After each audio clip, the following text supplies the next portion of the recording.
Well, good afternoon, everyone. It's nice to see a full house. Welcome to Ream Library. My name is Tom Landy. I'm the director of the McFarland Center for Religion, Ethics, and Culture.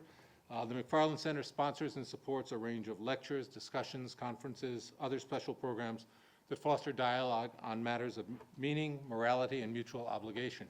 And you can find a schedule of our events and videos of past events, and very soon a video of this for your unfortunate friends who are not here in person, online at holycross.edu/McFarland Center.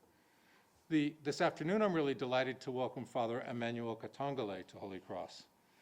As many of you will know, in recent years, the college has aspired to be a leader in ensuring that whenever we or the public thinks about or teaches about Catholicism, we do so fully aware of the diversity of peoples, colors, people's cultures and contexts that inform Catholic life around the globe. We do that on campus through a great many courses taught by the great faculty colleagues who are here today, and we provide scholarly resources for anyone in the world to learn more about global Catholicism through the Catholics and Cultures website and the Journal of Global Catholicism. Father Katongole, who is long engaged in this work, will help us advance our work today by means of a talk titled Just Peace, Ecology, Economics, and Education in Africa. The lecture is one of the Deichmann family lectures on religion and modernity, and I'm grateful to John Deichmann of the class of 1970 and his family for his generous support. I also want to express my gratitude to Professor Audrey Siaf for her work in helping to bring this event to campus today. Father Emmanuel Katongole is Professor of Theology and Peace Studies at the University of Notre Dame. He holds a joint appointment with the Keough School of Global Affairs, where he serves as a core faculty member at the Kroc Institute for International Peace Studies. Before joining Notre Dame in 2013, he served as Associate Professor of Theology and World Christianity at Duke University and as a founding director of the Duke Center for Reconciliation. A member of the Contending Modernities Initiative team, Katongole coordinates an interdisciplinary research project that investigates how religious and secular forces compete or collaborate in shaping new modes of authority, community, and identity within the context of nation states in Africa. He is also a Catholic priest of the Kampala Archdiocese in Uganda, where he was ordained in 1987. Father Katongole's most recent book is Who Are My People?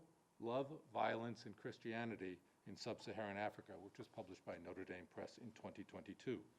He's written several other books and articles on topics like politics and violence in Africa, the theology of reconciliation, and Catholicism in the Global South.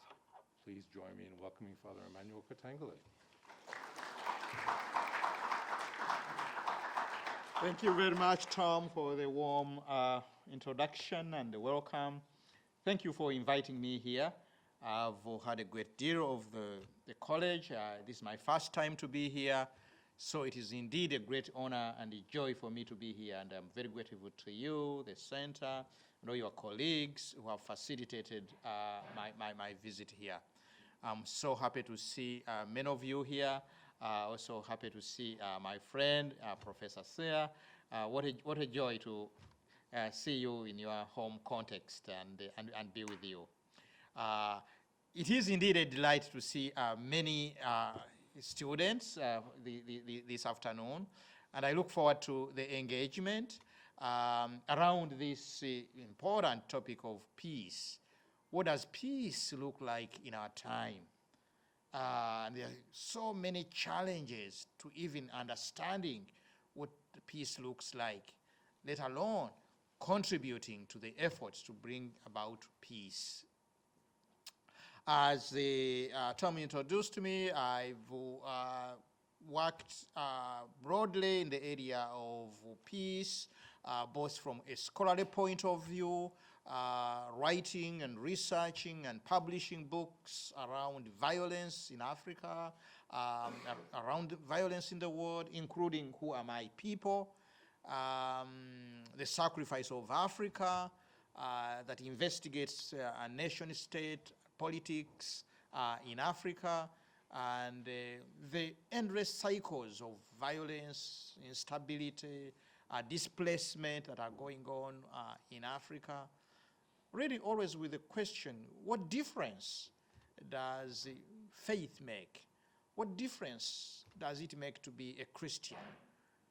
In my case, to be a Catholic. So more and more, that work actually of violence, more and more has led me to see the many aspects, the many dimensions of violence. And so more recently, I am working around the issue of ecological violence. I didn't know that I would actually find myself working in that area of ecological violence, because I thought I was just focused on the question of political violence. And increasingly, I have come to see how interconnected all these different forms of violence are, whether it is religious violence, political violence, ethnic violence, ecological violence. So in this recent book, I call them modalities. They are all modalities of this ongoing issue of violence that expresses itself in so many ways. So that's as far as my academic research, scholarly work goes. But in terms of engaging also the question of violence and peace, it has brought me to realize also that these are not issues that can just be studied. They are issues to be engaged. So whether as director of the Center for Reconciliation, when we started meeting different people around the world that are working in the areas of violence, peace, in East Africa, starting a Great Lakes initiative that brings together leaders who are working at the front line of so many forms of violence. I began to see more and more that I cannot remain just a pure academic, just studying, just observing, but somebody who also engages, who tries to make a difference concretely and practically in those areas. So I find myself right now as what one would describe as a scholar practitioner. I do study these issues from an academic story point of view, but at the same time, I'm engaged in very concrete practices, ways of intervening in the various areas of violence.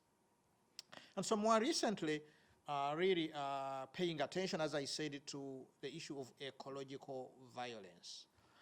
And so what I want to do this afternoon, to share the story of the work that I'm engaged in right now in Uganda, around the Bethany Land Institute, and from there, conclude by drawing out a few lessons, 5 lessons that I see connecting that work to the broader question of peace and search for peace in the world. So that's what I would like to do. Is that okay if I share some images and stories? If you have any problem with that, please raise your hand. They told me, Holy Cross, no pictures, no stories, just get to the hard reality of now.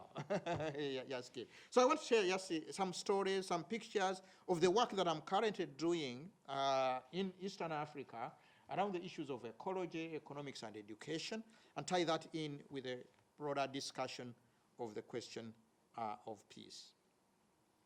And this is connected with an institute, Bethany Land Institute, whose vision is to form leaders, young people, and I will say more a little bit about young people because in Africa, the majority of the population are young. Africa is a very young continent. My own native country, Uganda, over 77% of the population is 25 years and below, if you can imagine that statistic. So this is the Bethany Land Institute. Anyway, a little bit of background. How did I find myself working with the Bethany Land Institute, and what does Bethany Land Institute do? As you heard, before I came to Notre Dame, I was at Duke University, where I was invited to establish a Center for Reconciliation, where we published a number of things around the vision of reconciliation, God reconciling all things, the vision of reconciliation from a theological framework. I am a theologian, so I work from a theological framework. If you believe in God reconciling all things, that means not only human beings, but creation, trees, animals, everything. Everything is reconciled by God and to God. So that's the vision that we're really working out, publishing a number of books in that series, including the lead title, Reconciling All Things, but then inviting also others to publish within that series, including my colleague Norman Woosber, who published the book together with Fred Bansom on land, God's love for the land, making peace with the land. He's the one who first drew actually my attention to the question between the connection between theology and land and the issue of soil, how God loves soil. He works with the soil, he creates with the soil. She fashions human beings out of the soil in the second creation account. Reconciliation. But even as that is going on, my journey is back and forth, especially in Africa. I see a lot of deforestation underway. A number of native indigenous trees being cut down for firewood, for logging, to create room for agriculture, charcoal. So the countryside is really deforested at a terrific rate. Africa is losing most of the native indigenous trees at a terrific rate. Again, to take an example of my native country, Uganda, in 1985, Uganda had about 10 hectares of natural forest. 10 years later, that had been reduced to 5 million hectares of forest. Now, it is projected that by the year 2050, Uganda would have lost over 78% of all the natural forest. The factors are many, and we're not going to that.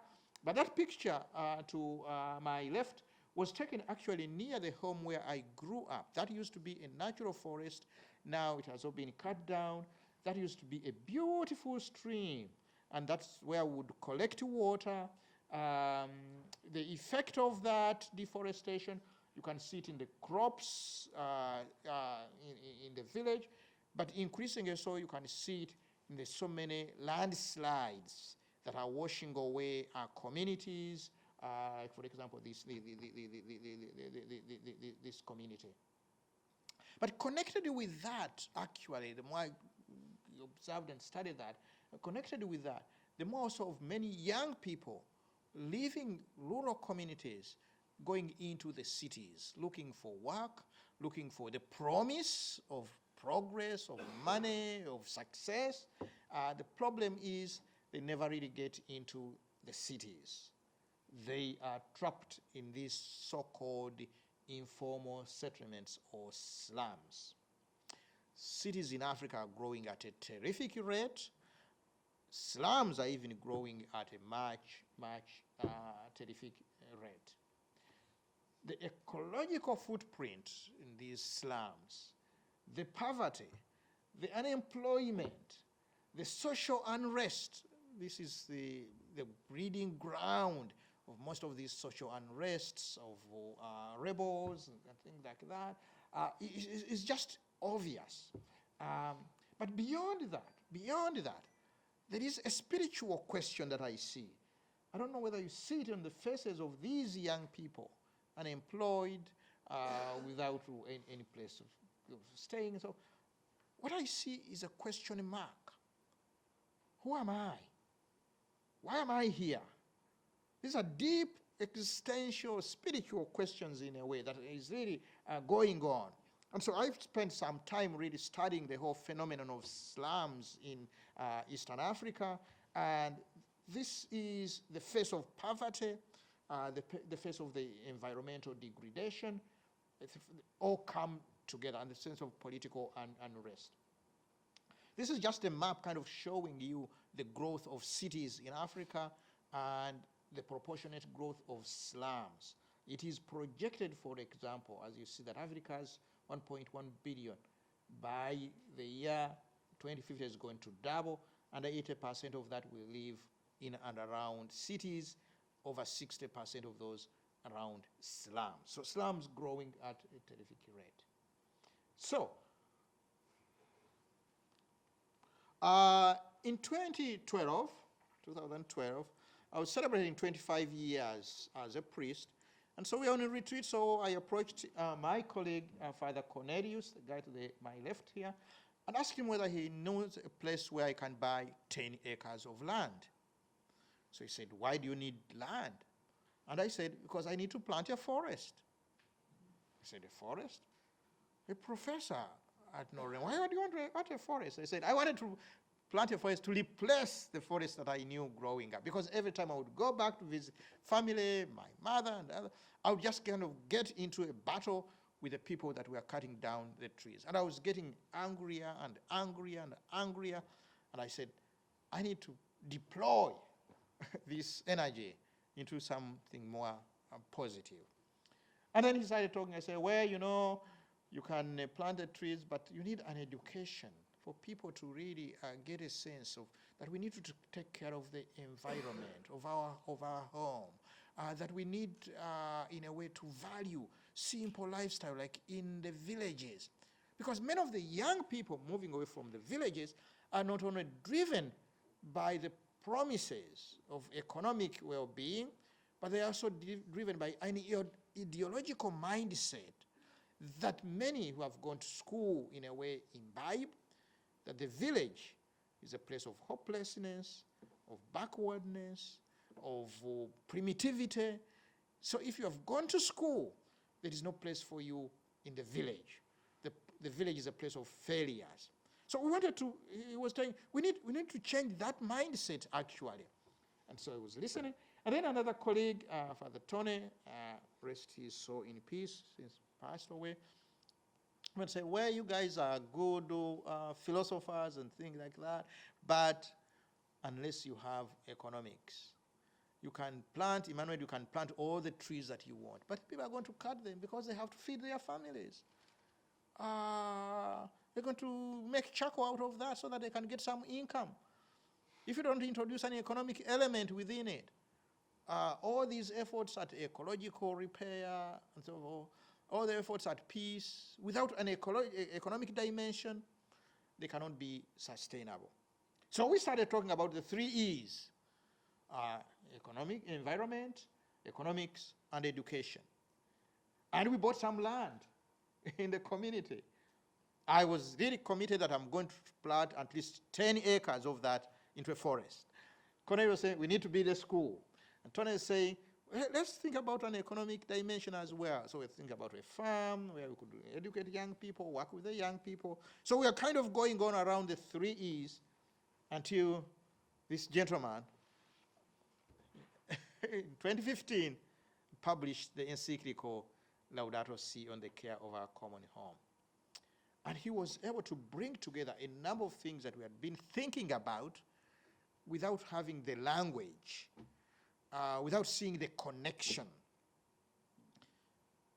The ecological crisis is a spiritual crisis, he says. The cry of the poor and the cry of the earth go together. You cannot deal with one without dealing with the other. You need integrated ways. Only integrated ways can think about, can address these 2 cries. And he calls it integral ecology. The sense that integral ecology is the key organizing principle of this encyclical letter of Laudato Si. That's kind of spoke quite powerfully. So really began to think about, okay, integral ecology. But it left also so many unanswered questions. What does it look like, this integrated approach? What finally pushed us, was this paragraph when he says, ecological culture cannot be reduced to a series of urgent, immediate problems. there needs to be a distinctive way of looking at things. Distinctive way of looking at things, a mindset. That's a way of thinking. An education program, a lifestyle, a spirituality. You see, it's already bringing together a number of dimensions. Mindset, spirituality, education, lifestyle. But the question of education was so powerful for me and my colleagues, and said, well, I think that's what we need to be. An education program that tries to get to the depth of this integral ecology, to this spirituality, to this mindset. And then so we decided, okay, let's be an institute education program, but how are we going to do it? Where? To begin with, let's see. I'm jumping a little bit ahead, because it's around that time, actually, Pope Francis, that the land that we had bought came under contestation. That's another interesting issue in terms of land conflicts. For those who are interested in these issues from a peace studies point of view, we can spend the whole afternoon talking about the land conflicts and things like that. The land itself came under contestation. The very same people who had sold us the land turned around, and yeah. But anyway, I don't want to get into that. So the diocese of Kasana Lubero came and said, well, you know what? This is a great thing that you're thinking about Laudato Si and so forth. So, and the bishop said, let's work together. We can give you almost 400 acres of land to build this institute. Anyway, so that's what we see, the gift of land. And this land, this is Nandere parish. That's where the missionaries came to this place. This is another interesting story again. I'm sure from the point of global Catholicism, this is quite fun. The missionaries came to this place. This is the first parish north of Kampala, established by the White Father missionaries. The king gave them 1 square mile of land. This is where the church is established. That's the church in the middle there, 1890, a number of other institutions, grade schools, a high school, a convent. So that's where BLI is. Including the missionaries started planting a forest, a natural forest, where the story is they were mostly from Belgium. That's around at the time that rubber was discovered, and the Belgian White Fathers were in the Congo. The whole story of rubber and things like that. So it's all connected. But they planted a natural forest, and you can see a little bit of that. And so the bishop was concerned because this was going at a terrific rate in terms of deforestation. He said, why don't you come on this land and, among other things, help to conserve that forest? And again, another interesting dimension that we can go into, but we're not going to. Right there is buried the first missionaries that came, and so there's a cemetery there around. So you can do a number of things about the connection, about the living, the dead, and things like that. But I find that very significant. So we decided that that's where we're going to, after receiving the gift of land, that's where we're going to do the institute. And the students that we are going to invite into the program from the rural communities, poor students, many of them have dropped out of school, we're going to call them caretakers. And this is after Genesis chapter 2, verse 15, when the Lord, after he's worked with the soil, planted a garden, takes the man that he's made and puts him in the garden and say, till the land and care for it. The whole question of caretaking. It's a whole interesting theology of caretaking that we can go into. The terms that are used, abad and shama, in the Aramaic, that kind of bring out this kind of rich, it's not just actually tilling the land. serving the land, conserving the land. It's also about almost kind of like listening to the land. So I do remember those early days, kind of calling these young people, having meetings with them, sharing insights from Laudato Si, sitting around, trying to kind of think about this program. A number of meetings with the young people themselves. Everybody kind of really invited to take part, participate. These meetings were so interesting that even the chickens were coming to listening in to, to this meeting, as you can see from the but the word caretaker here is the key. And then deciding that, okay, we're building an institution, and I will say a little more about that institution. This is something that I never really thought about. I thought we were going to do just a simple program, but the fact that the church had been established in 1890 and was still standing, and the other institutions around, that was first drew my attention to the significance of institutions that outlast us, institutions that reflect caritas, love. As Pope Francis says in the encyclical Laudato Si, that love is the key to integral human development. But how does love become institutionalized so that it can be passed on to the next generation? So institutions are very important. Deciding that we really need to do an institution, therefore on a very firm ground, and that led us into all sorts of challenges of fundraising and things like that. But anyway, the whole question of institution. This is now a few of the buildings at the Bethany Land Institute, part of the institution, hiring staff. So here I am, Professor at Notre Dame, sitting in all these meetings about hiring staff, drawing up staff policies, HR manuals and things like that, things that I never imagined that I would be involved in. Building dormitories for the caretakers, strategic plans, the kind of things that I had no idea that when I wanted to plant 10 acres of forest, that it would come to this. And designing a curriculum. What would a curriculum like integral ecology look like? That would bring different disciplines, different knowledges, agricultural skills. And how do you get to that question of spirituality anyway? How do you get to that question of lifestyle? You're thinking about the whole question of formation.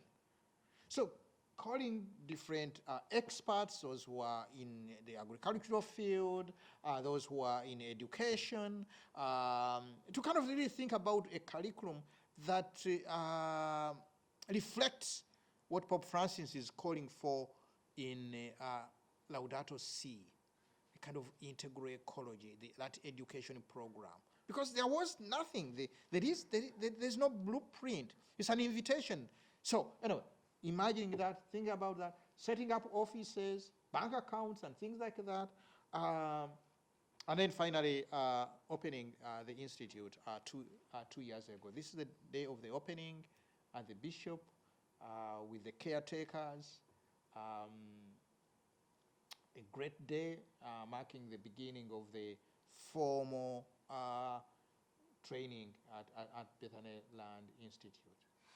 And then, very significant, very important, the bishop decided that he's going to ask his seminarians to come for 4 months in the program.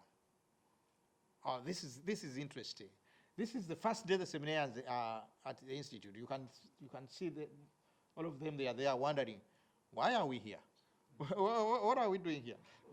First of all, they didn't want to come. Most of them didn't want to come. First of all, we are doing master's courses, we are master's students. Now the bishop is sending us to study with these uneducated young people from the rural communities and to touch the soil, to cultivate. Come on. We are doing theology. We are doing philosophy. We are thinking divine things, spiritual things. Now, touching the soil, touching the ground, they didn't want to come. But the bishop said, well, you either go or you're not a seminary anymore. So they came because the bishop said they had to come. The interesting thing is that at the end of the 4 months, many of them didn't want to leave. Something had happened in the process of working with the soil, working with the poor young people. They had fallen in love. Something had been sown in them. And I will come back to that by way of conclusion. We called this Bethany Land Institute. We can go into that, why we call it Bethany Land Institute. The story of Bethany itself is very interesting. It's a village in Jesus' time. You can see some of the stories. A woman called Martha, Simon the leper, Lazarus, Mary. You all know many of these stories of Bethany. When I did a study, a simple study, 2-week study actually in the Holy Land about the significance of this village, why are the biblical writers interested in telling us the place, Bethany? They must be making a point. I discovered a number of things. One, that it was a village, not too far from Jerusalem, actually on the other side of Mount of Olives, walkable distance. 3, that it is a village of the poor. That's where the poor lived. That's why it's called Bethany, from Beit Ane, home of the poor, 2 Greek words that make Bethany. Now it makes sense to even say Jesus was in the home of Simon the leper. Nowhere could that happen except in the village of the poor, the homeless, the lepers. That is where Bethany. The most significant fact, however, is that that is where Jesus always lived. That is where Jesus stayed during his ministry in Judea. He never stayed in Jerusalem. He would go in and out. Even the last day when he did the Last Supper, finished the Last Supper, he was going down the Kedron Valley, going up the Mount of Olives. When he was arrested in Gethsemane, he was going back to Bethany, staying with his friends, the poor, the lepers, the unclean, the marginalized. Very significant. So we decided to call the institute Bethany because working with the poor, at home among the poor. And 3 programs. So we decided to name the programs after the Bethany siblings, Martha, Mary, and Lazarus. 3 programs. The first is the education, the formation program that we call Mary's Farm. Mary, and anybody guess why Mary? In the story, Jesus going to Bethany, Martha and Mary. Mary's sitting down, Mary's listening. In another story in John, Mary's anointing the feet of Jesus with the oil. There's something about Mary that is always at the feet, listening, learning, and all that. So the education program is really meant to cultivate that spirit of attentiveness, of listening. First of all, to the land, setting up the fields in terms of regenerative agriculture, farm structures, simple, that the students can then duplicate when they go back home, crops, animals, so really mixed intercropping, integrated farming, rabbits, chickens, everything. And then the rhythm in terms of the program, early morning, quick morning prayer, the morning prayer that they do actually when they are in the field at 6:30, cultivation, then study from 10:30 onwards, lunch, afternoon, games, play, evening discussions, and prayer, and once every week on Wednesday, the community mass and prayer. So play and pray kind of coming together. That is all in Mary's. Then Lazarus, the one who was sick, who died, was brought back to life. The environment, in many ways, is sick, is dying. The village communities, sick, dying. How do we resurrect that? Through an education program, ecological education, through the conservation of this forest, Lazarus forest that has been cut down, every opportunity, a tree planting opportunity, and a mass, huge reforestation effort in the community, the goal of 1 million trees by the year 2050. So using every opportunity to do ecological education through reforestation, conservation, wetland. So that is all part of Lazarus. And the stories are important, I've discovered, because you might ask, so are all these people Christian? No, they are not actually. But the stories, the significance of the story, they capture the imagination. They capture the imagination. Then Martha's market. Martha is the woman who welcomed Jesus in her house. We may miss the significance of that statement by Luke when he says, Jesus went to a village called Bethany, and a woman named Martha welcomed him to her. We may miss that significance of what Luke is saying in that one sentence. First of all, he's telling you he went to a village called Bethany, a poor village, a backward, marginalized, a village of no significance. And then he immediately adds, a woman named Martha welcomed him to her house. The more I did the research, the more it was revealed to me that unheard of in Jesus' time, that a woman would have, first of all, her own house in this poor village of Bethany, and welcomed him to her house. That biblical scholars agree that that is strange. It is always a man named welcomed her into his house. That what Luke is doing actually is to flip this. Is this woman welcomes him to her house. And we all know the household management, economics comes from all that, and you can see Martha busy kind of bringing whatever produce, serving. It's not surprising that she tells Jesus, hey, tell my sister, come on, there's work to be done here. The kind of that kind of leadership, confidence. So Martha's Market is the leadership training program, the economic training program that encourages the young people to manage economics, to deal with money, savings, marketing, their produce. A part of that is also the starting of a savings and credit organization. There is now a Martha's savings and credit organization that is started, where the young people borrow money. When they come into the program, each one is given a plot of land. They can begin to cultivate it, and whatever proceed they can put aside in the savings and credit organization. This was a meeting of the circle. They are voting on some decisions, whether to distribute the profits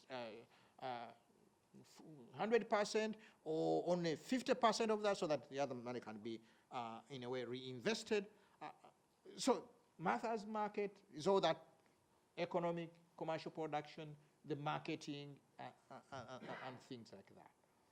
And now also connected with that, the community outreach program.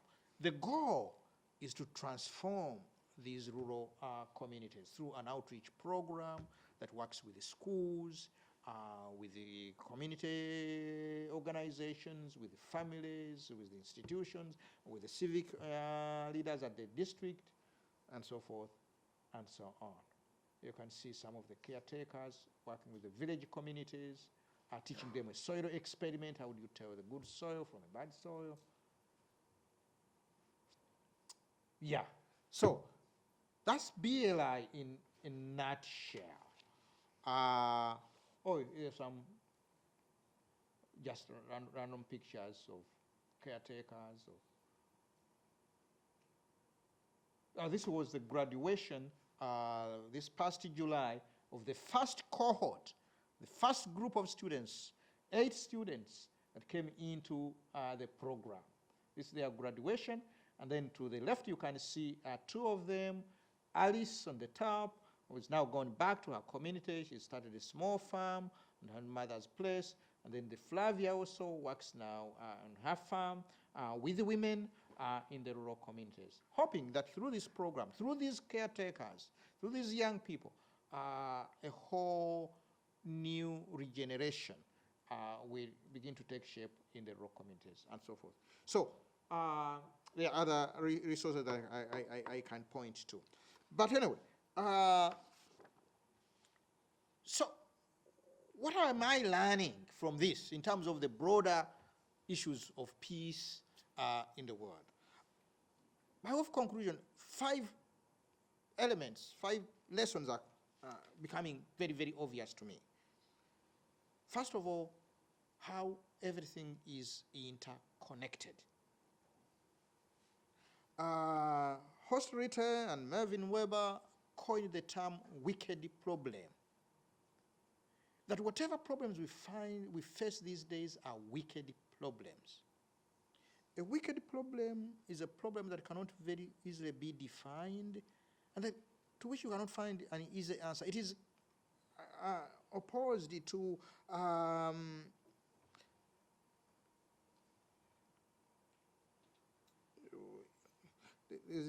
the difference between a wicked problem and a tame problem. So I was looking for the word tame. And a tame problem. A tame problem is one that you can easily define and for which you can very easily find answers. But I put it to you that all the problems we are facing in our time are wicked problems. Look at the challenges of peace around the world, whether you're talking about these big violent conflicts in Ukraine, in Gaza, or even the micro conflicts around. They're all wicked problems. They're not very easily definable in a way. That is where I increasingly find the notion of integral ecology helpful. It points to that interconnectedness. If you take, for example, the question of the climate change, it's such a wicked problem that has so many dimensions. Some approach it from just a scientific point of view, and so they would point to the physical climate change aspects, about degrees, about the ozone, about planetary boundaries, and that's true. But that is just one approach. Other people approach it from an environmental problem, and that is kind of really pointing to the shifting relationship between we human beings and the earth. Others approach it from just purely an economic point of view, thinking about, for example, the ways of production, the fossil fuel that is contributing to. Others approach it from a political point of view, the kind of structures that are needed, political will that is needed, that need to be mobilized, not only on a regional and national, but on a global scale. So there are so many angles, there's so many approaches. These are all wicked problems. More and more, in peace studies, we're talking about the intersectionality, the intersectional ways, that all these things have so many intersections, the politics, the economics, the social, they're all connected. I find the notion of integral ecology is a good way to get to that interconnected, intersectional approach that is needed. No one single approach is sufficient to get to the heart of our challenges, of the challenges that we face today around the world. So that's my first lesson. Like, for example, starting to work on this, starting to say, okay, plant a forest and so forth, I never knew that it would now bring me to issues of the circle of savings and credit organization. I never thought about that, really. But there's so many ways in which everything is interconnected. The second lesson that I'm learning from this, that to respond to these wicked problems does not require us to first get a clear definition of the problem, because there is none. It doesn't render itself to easy definable formulas. So we know enough about climate, about violence. We know enough. Let's not first go on and clarify and so forth and think that by the time that we can only approach these things after we have clarified. No, we know enough. In fact, it is by engaging these issues that we even understand what the issues are. I like the poems of Denis Levertov.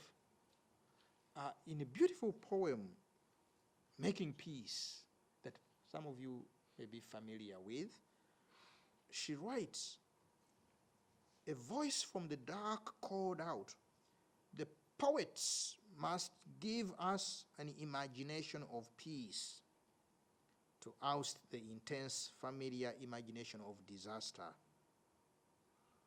Peace that is not just the absence of war."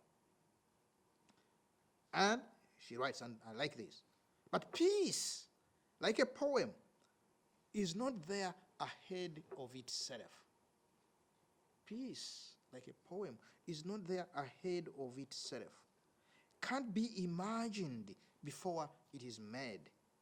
Can't be known except in the words of its making.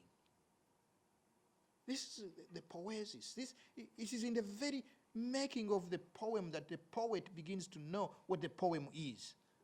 That's what she's claiming.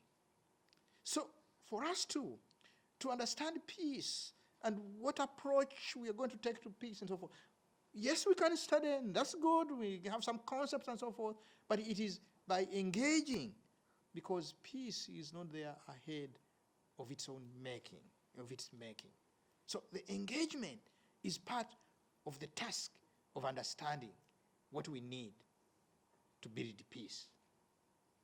That's what I'm learning. I'm learning from this experiment what it means actually to address the ecological challenges. Oh, by the way, they go together with the cry of the poor. They go together with all these economic, social, political. They go together with the institution building. It is by doing. The third thing that I'm learning, and this we have adopted as our model at BLI: start small, start well, start now. Start small, start well, start now. Start where you stand.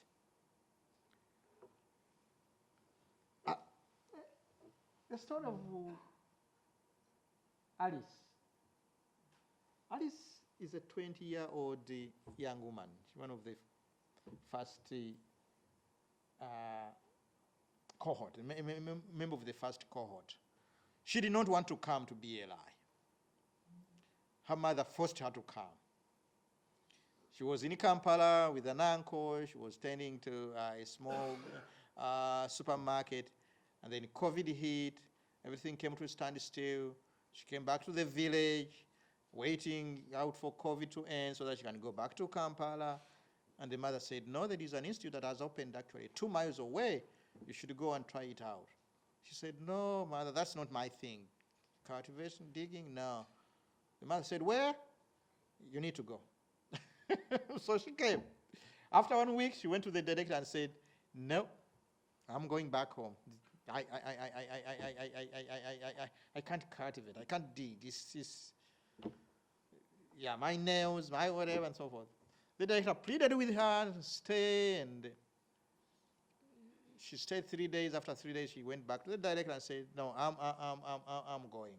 So the director called mother, said, "Hey, Alice wants to come back home." And mother said, give her to me." I said, "Hey, Alice, listen, stay at least for a week and a half. maybe then we can talk. So she stayed another week and a half. In the meantime, they gave her a plot of land to begin to cultivate and grow some vegetables that she could sell. She didn't want to do that, so she hired out a few of the young men in the program that helped her to cultivate it. Then she planted vegetables, and after 2 weeks, the vegetables sprouted. And she said, well, maybe I could wait them out, and so she waited, and after a month, she was able to sell these vegetables, and she made some money. So I asked her then eventually, why did you stay? And these are the two answers she gave. She stayed, one, I started making some money. And I didn't even send some to my mother. I was so proud, she said, I made some money. And then secondly, she said, they started teaching things that were making me happy. So I pressed and said, what things? Well, she said, well, the way that we human beings are related and connected to other creatures, and we are going into the forest, and we were seeing monkeys and what. It was beginning to make me happy. And then, this is the most profound statement that she said, and is part of an interview that is being written about in Notre magazine. I point out that story, Start Small. And then she said, perhaps I can stay. Perhaps I can save the world from here.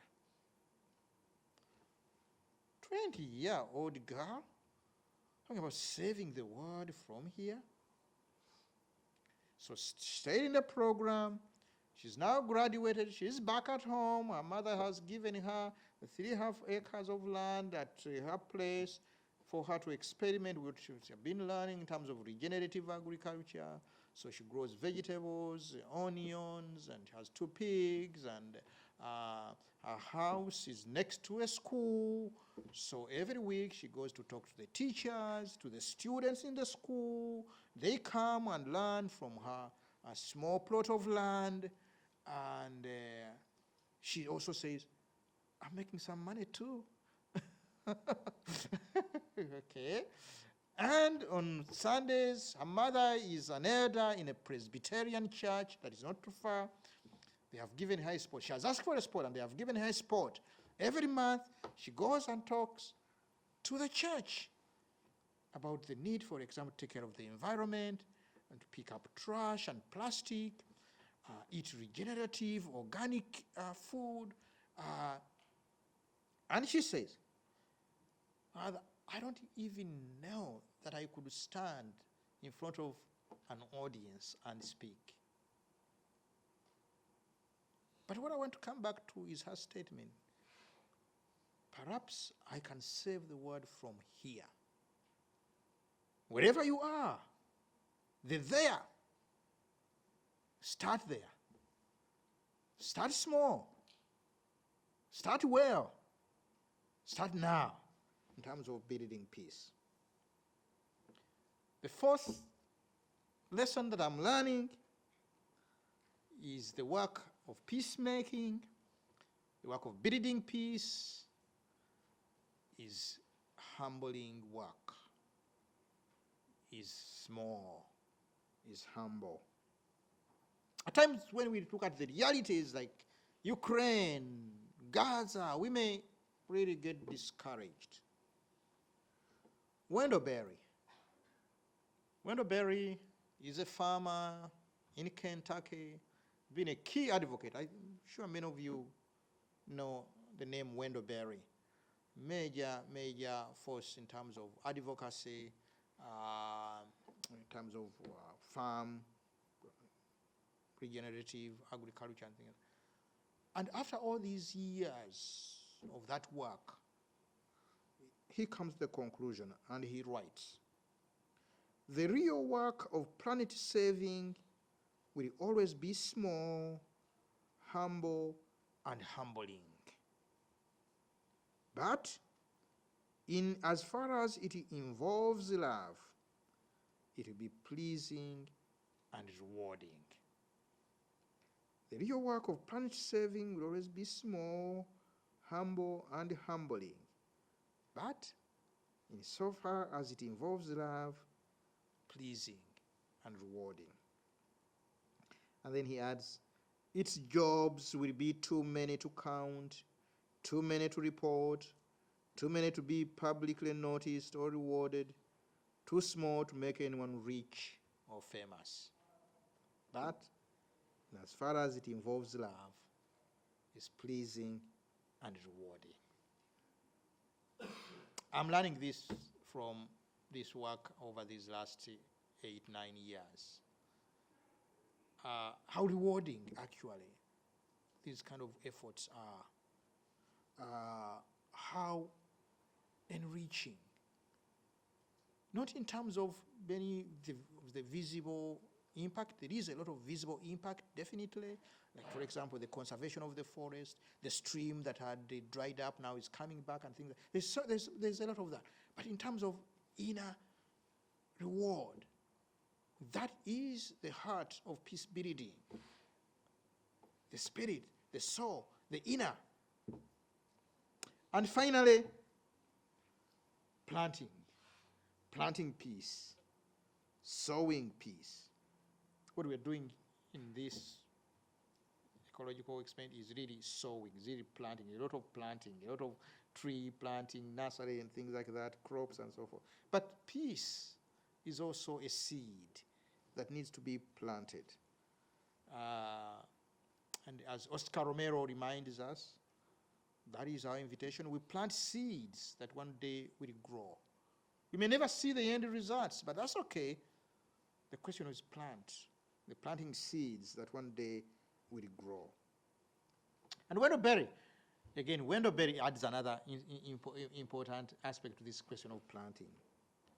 He said, in tending a garden or planting a seed out there, it is not just what is planted out there that is important, but what is planted in you in the very process of that planting.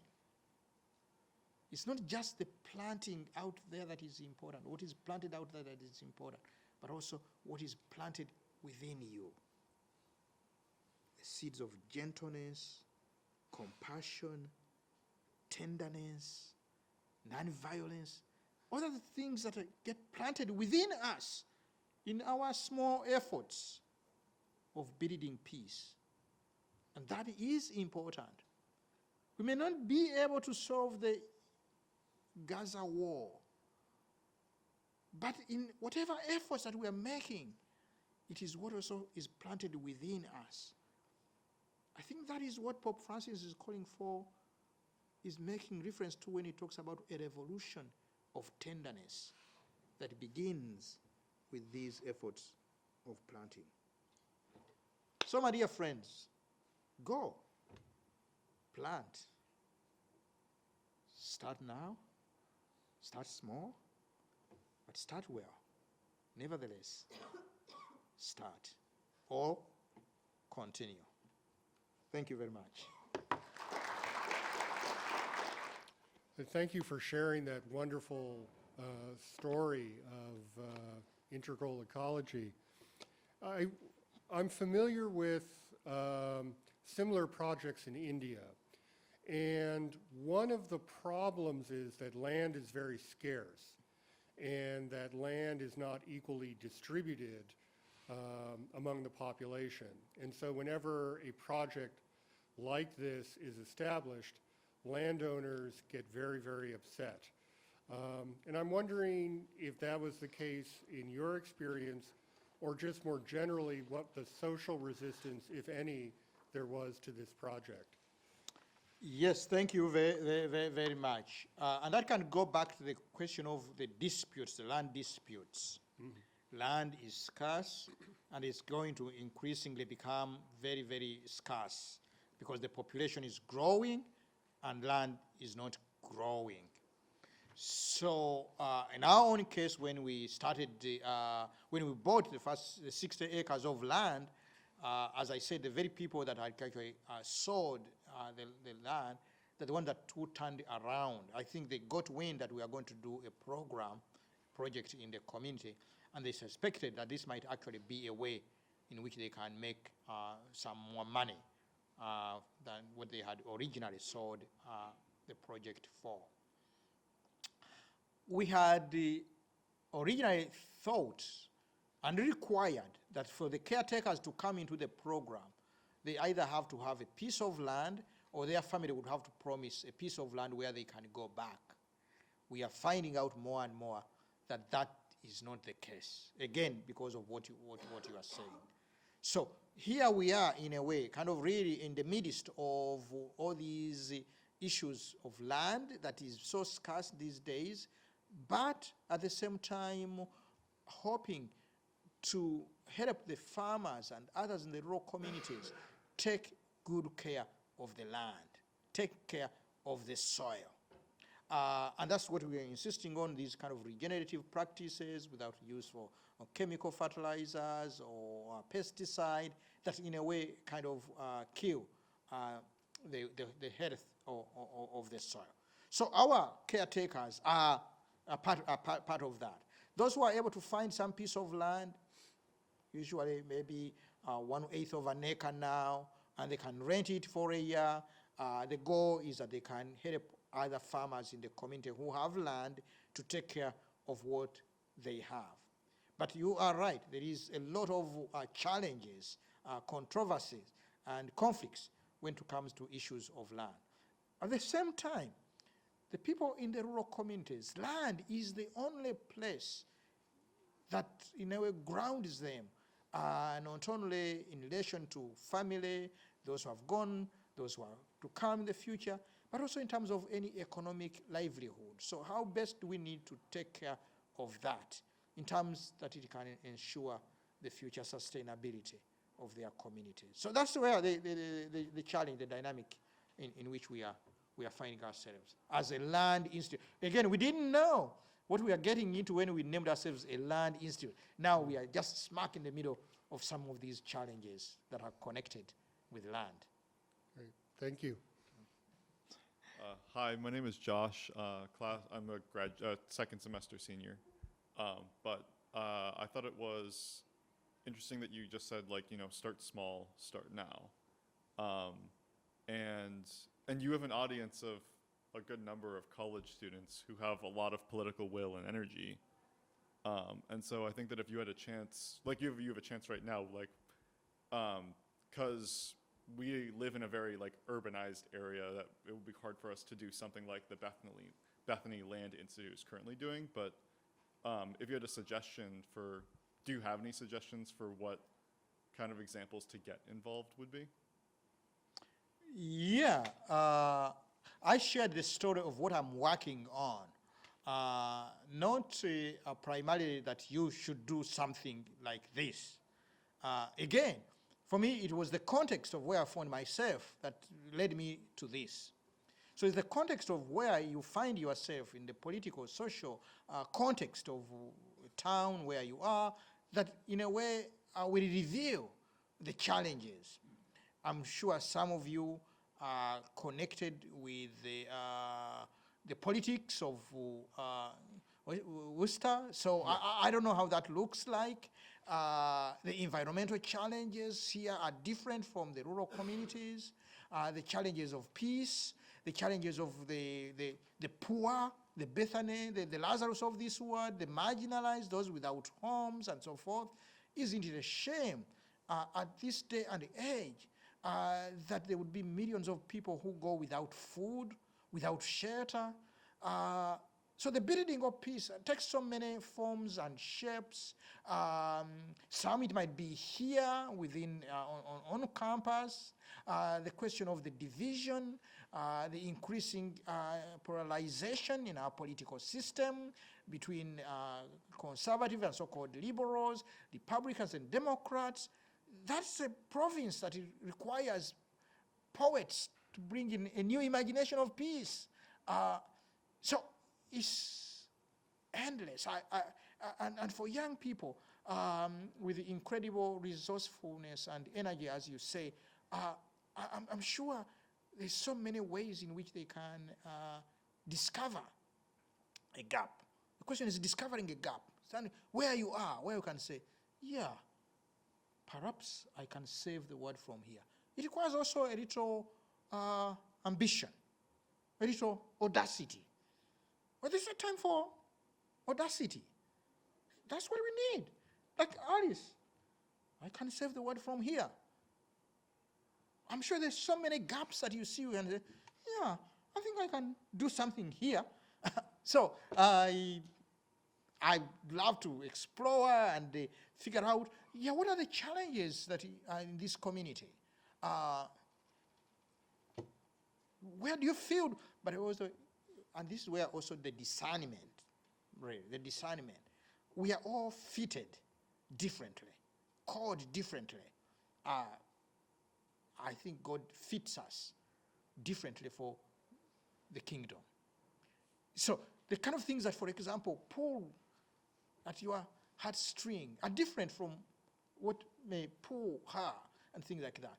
It's important to listen to ourselves, to see where we are drawn. Otherwise, if we don't do what we feel called to do, what is uniquely ours, we're going to be disappointed ourselves, but also we're going to disappoint the maker. Okay? So, but this is a kind of, again, a question of discernment, taking discernment seriously. And I can see for young people, especially young people today, that is a major, major invitation, a question of discernment. So that we don't just kind of follow the treadmill and say, okay, I finish college, I go make money, and then make more money, then what? It's a question of listening. Really, this is about the spirituality of really discerning. Why am I here? Why was I made? Why have I been given whatever I have been given? It's not just because you are great. Of course you are.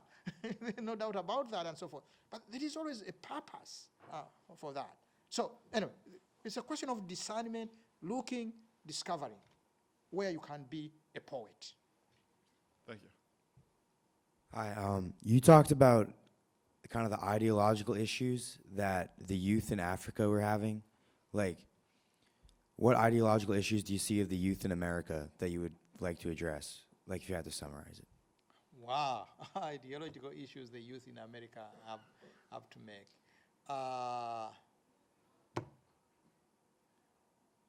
One ideological issue, I don't know, one ideological issue that